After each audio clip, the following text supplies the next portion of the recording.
So I'm Myra.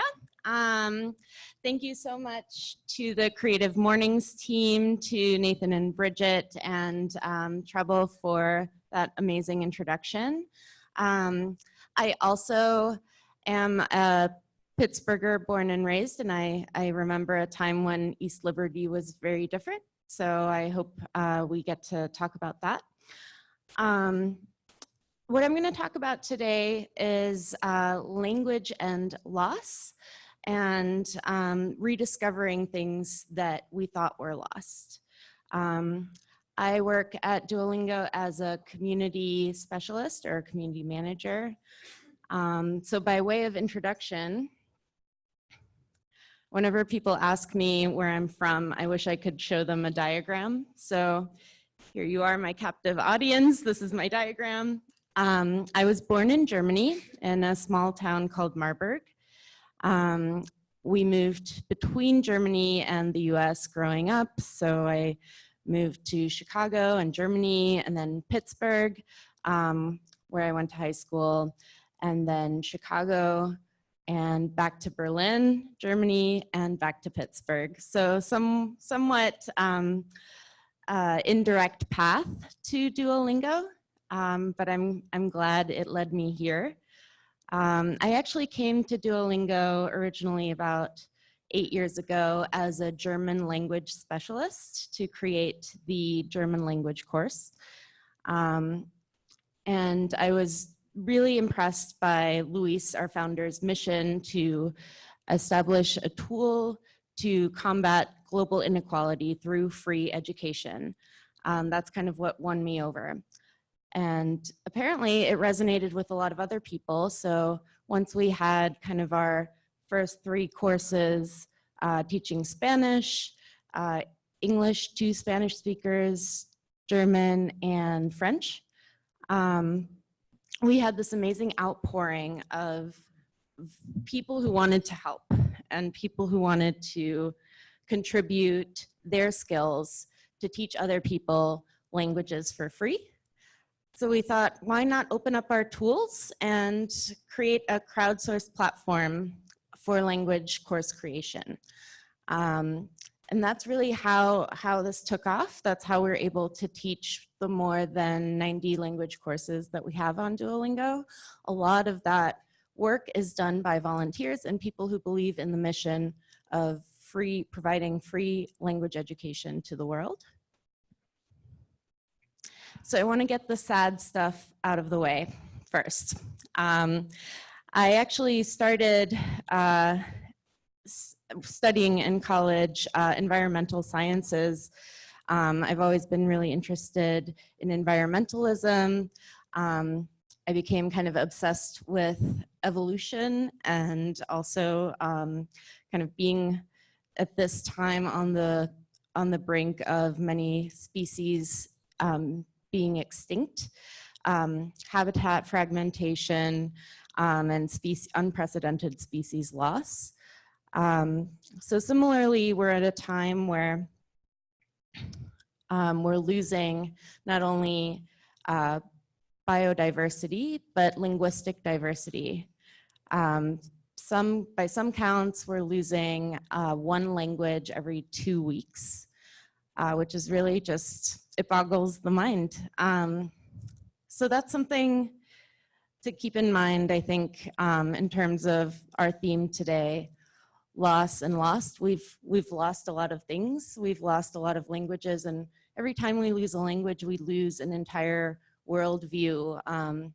The people who spoke those languages lose a sense of identity and their heritage. There are lots of studies on especially related to the Navajo language, which I'll be talking about more later, tying kind of health, both physical and mental health, to having a stable kind of cultural environment, and linking things like alcoholism, depression, suicide to the loss of your culture.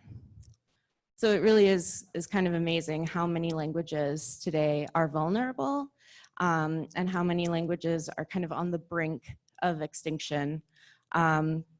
Actually, just close by in New York, we have the Seneca that we've been talking to, and they've told us that they have about 30 native speakers left. Most of them are in their 80s and 90s. So we won't have them around for very much longer. And unless the next generation does work to kind of document and revitalize that language, it could very well be lost in the next couple of decades. So Duolingo wasn't always planning to get into endangered languages. Of course, we started with the mission to help as many people as possible, which meant that we started with the largest language markets. But we did kind of get into Irish by accident, and it was a fortuitous accident. We had a very precocious Irish high schooler who petitioned Luis, our founder, in the Duolingo forums and said, you know, I'm learning Irish in high school. It's really boring. Nobody's actually learning it. You have this amazing tool, and I want to help you create a free Irish course for anyone who wants to learn it. Luis, of course, said, all right, sounds great, let's do it. And within just a year and a half, the Irish course grew to 1 million users, which is really amazing, especially when you consider that there are fewer than 1 million Irish native speakers. So not to attribute too much to Duolingo, but that was kind of the point where we realized the impact that we could have on languages that were kind of vulnerable. So this is our team meeting with the President of Ireland and accepting an honor from him to kind of thank Duolingo for our work on the Irish language. So that kind of led me to think more about where this could go. We have this tool, we have the ability to train volunteers, train people who are experts in their languages, and teach others. So what else should we be doing with this? It seems like it comes with a big responsibility. So I thought we could give this a try with an Indigenous American language, the largest one being Navajo. And as I was kind of looking around online for Navajo language learning resources, there really wasn't much out there. I did find this gentleman, Clayton, who was giving kind of free language tutorials on YouTube. And I reached out to him. He lives in Blanding, Utah, near the Navajo reservation. And it really just took a minute, and he understood the project, and he immediately said, this is great. I've been waiting for the opportunity to create something bigger, something that can be accessed anywhere to teach Diné, the Navajo language. So Clayton's a really interesting guy. He was born on the reservation. He comes from a long line of medicine men, and they serve the role not only of doctor, but also as an educator. So he really sees himself as having the responsibility to pass on a lot of the information and culture that he gleaned from his traditional upbringing. He moved to what they called the city. Basically, anytime anyone moves off the reservation to any other city, they say they moved to the city. And he ended up coming back to live in Blanding, closer to his cultural roots, so that he could raise his children in that tradition, and so that he could revitalize the Diné language and culture. So that's really what he's devoted his life to. Interestingly enough, he's also Mormon, and he's working now on a project to translate Mormon scripture into Navajo. So that's something that I wasn't aware of, but actually in this town, there's a big kind of mixing of Navajo culture and Mormonism. So he introduced me to Charlotta, who's also a Diné educator in Blanding, Utah. Charlotta also grew up in the traditional style. She was raised in a Hogan, which is the dwelling, the traditional dwelling. Here, let's see if I have a picture. There it is. Kind of a multi-sided log structure. There's mud on the outside and kind of opening in the middle for the fire. And that's something that people still use today. People still live this way. Some people actually choose this after living in houses. They kind of go back to this. So there really is kind of a back to the land movement where people are building hogans. Clayton is supporting a project right now to put solar panels on a group of hogans so that people can live the traditional lifestyle along with having modern amenities like electricity and, of course, importantly, the internet. Something that Charlotta told me that I thought was really interesting was her family really wanted to get out of the Hogan and they wanted to have a more modern lifestyle. So when they moved into a trailer, that was a huge step up for them. They were, excited to finally have TV, to kind of live the life that her friends were living in school, and she felt much less of an outsider after kind of leaving that traditional lifestyle. Nonetheless, she kind of grew up to realize the importance of her Navajo heritage and the importance of passing that on to the next generation. So here she is in her family's kind of heirloom jewelry. The Jade Jewelry is something that a lot of women in her family have been taught to make. So this is the necklace and bracelets that her mom and her grandmother wore on their wedding days. So I thought that was kind of special.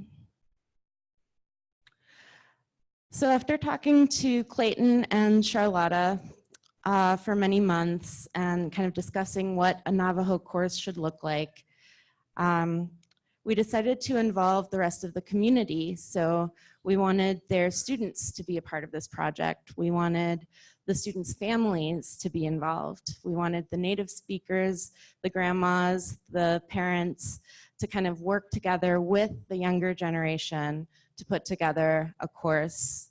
So I went out there several times to work with this group of incredibly precocious high schoolers who really understood kind of the project on a very personal level because they had been learning Navajo.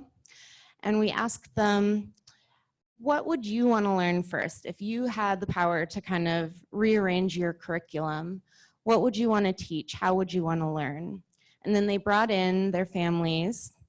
And together we developed a key set of kind of cultural concepts, vocabulary, and sentences that we knew we wanted to teach.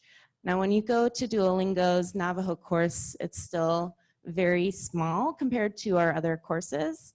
It's still being developed, but what they were able to do in just a few weeks was really amazing. The kids, some of them, especially this student here, really grasped the tools right away. They were really interested in how does the technology work? What's the logic behind the order of things that I'm learning on Duolingo? how can I teach most effectively? So that was really interesting to see. I think the skills that are needed to create a language course on Duolingo are not just language proficiency, but a certain way of thinking about pedagogy. And it's something that I think comes quite naturally to people at a young age when they themselves are learning a language. So this is what it looks like behind the scenes. And the Incubator, this is our kind of crowdsourcing platform for language course creation.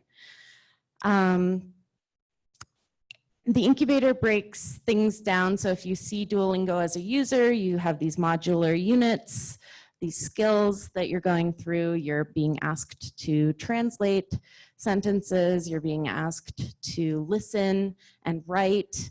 Maybe you're shown a picture and you're asked, what is this a picture of? So there are various ways that Duolingo is kind of testing your ability to comprehend and write and even produce language. But what it looks like on the back end is a little bit different. So we have these skills. This is kind of the first skill in the Dene course. It's broken down into lessons. Each lesson is, whoops, yeah, here we go. Each lesson is teaching a set of words. And for each word, we actually have to teach several sentences that are comprised of words that have been taught before in the course. So it's kind of hard to wrap your head around, which is why I want to show you what it looks like. All right, so this is the Incubator. We have over 90 language courses. Some are natural languages, some are actually constructed languages like Klingon and High Valyrian from Game of Thrones. Actually created by the creator of High Valyrian, so that's kind of cool. But our Navajo course, here we go. You can see the back end kind of mirrors what you would see as a learner on Duolingo. So we have these skills,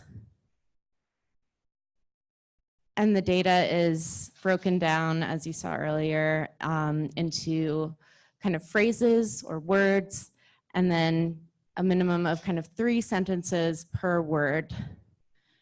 And what our contributors do on the back end, beyond just kind of constructing the curriculum, is they actually come up with all the possible translations for each sentence that you see on Duolingo. So when you enter a translation, that has to get checked against something so that we can give you immediate feedback about your answer and tell you whether it was right or wrong, give you specific feedback about which parts of your input were incorrect and how you can improve.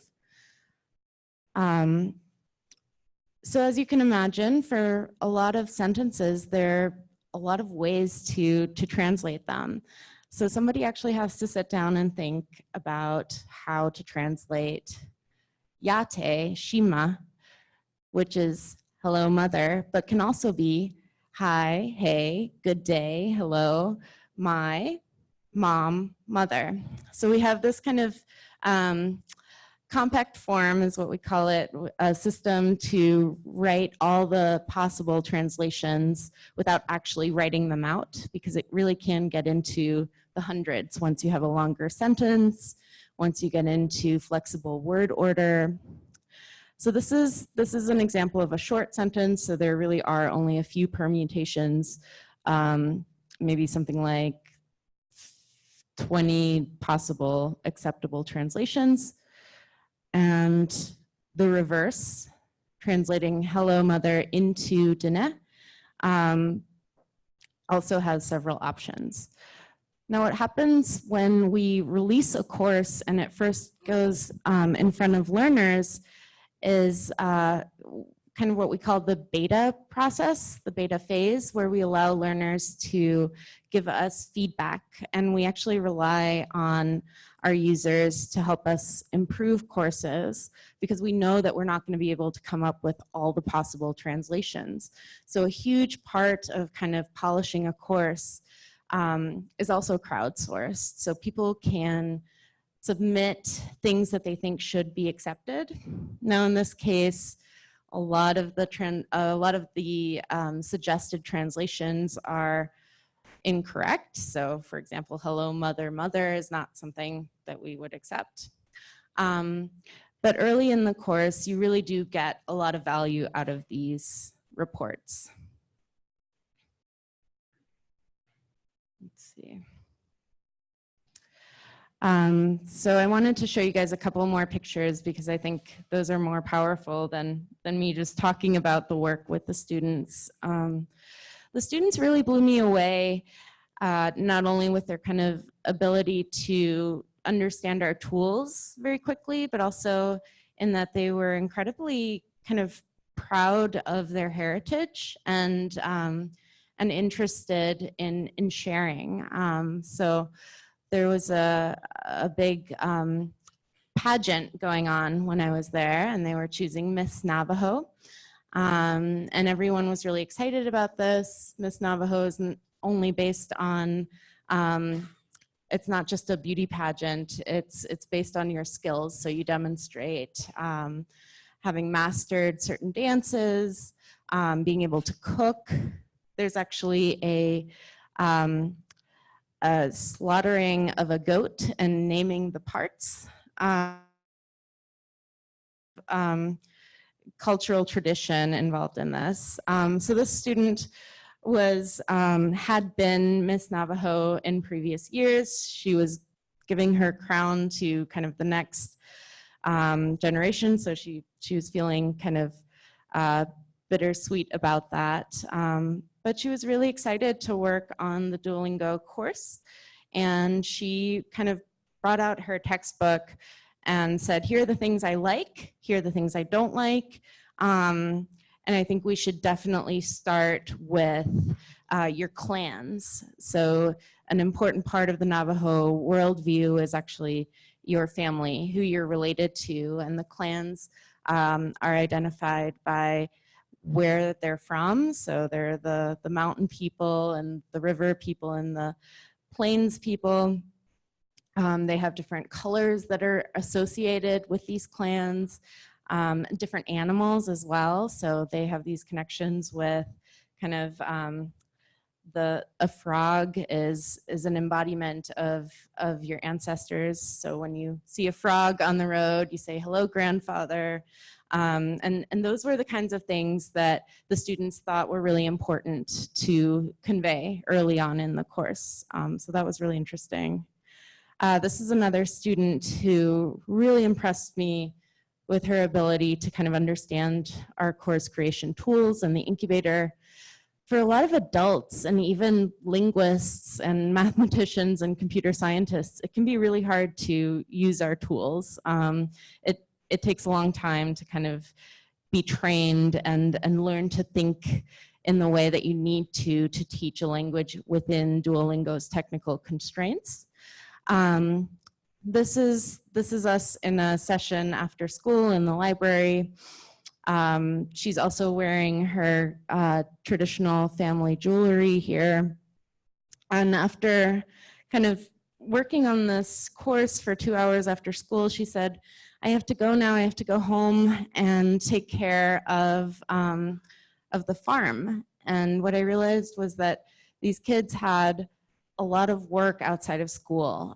So asking them to kind of devote more time to creating this language course was actually quite a big ask.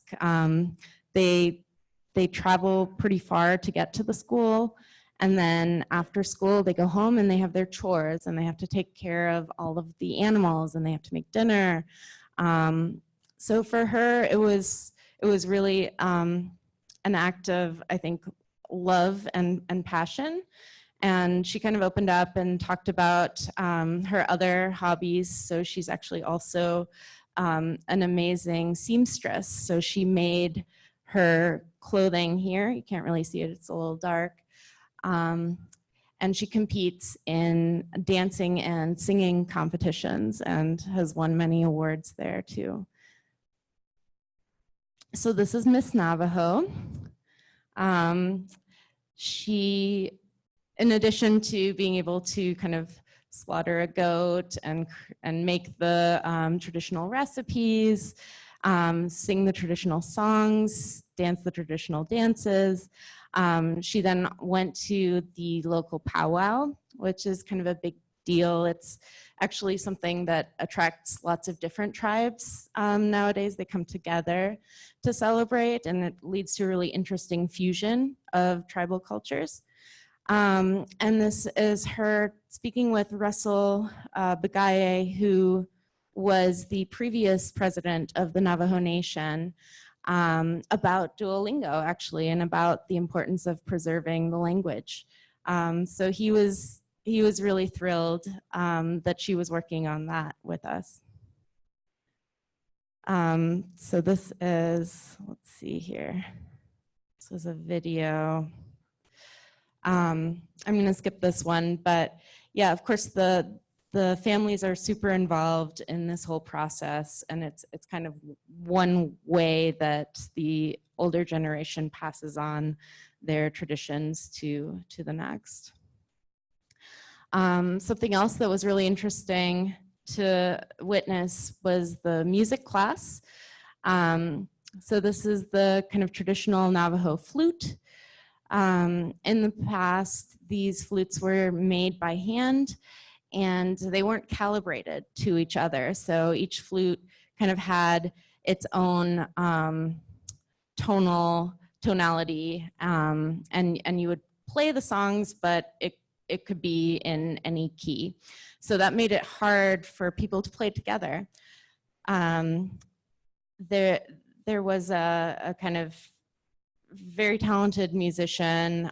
He's won a Tony for his work on kind of fusing jazz with Navajo music. And his wife's father had been an engineer for Boeing, and he figured out how to standardize these flutes.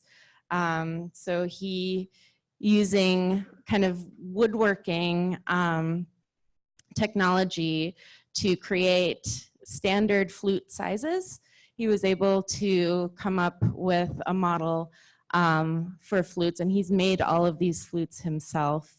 And he travels around the reservation, he goes to the schools, and he teaches the students music, and they can play together. So what's really cool is the students kind of learning the native songs, but then also kind of riffing on pop music and stuff that they were listening to.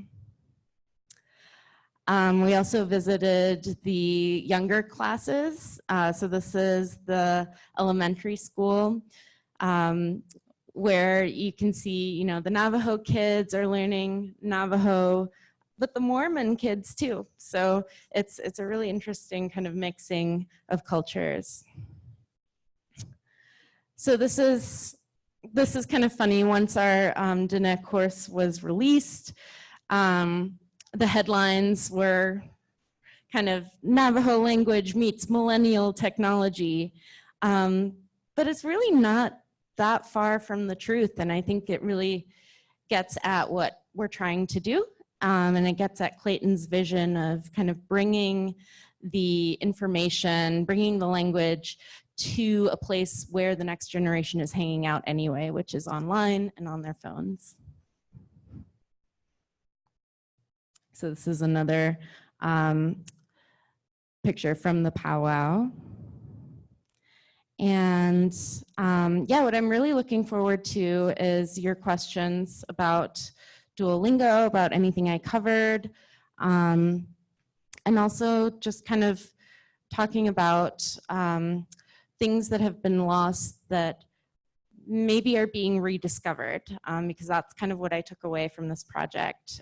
We all think of these languages as being, on the verge of extinction, but I actually think that there's there's a lot more hope having now connected with them and seeing the kids and how proud they are of their heritage and how much they're willing to invest in really keeping their language and their culture and spreading it. So whether it's the Duolingo Navajo course or something else, I actually think there's a lot of hope for these languages now that we have the kind of technical abilities to not only preserve, but also create tools that teach them.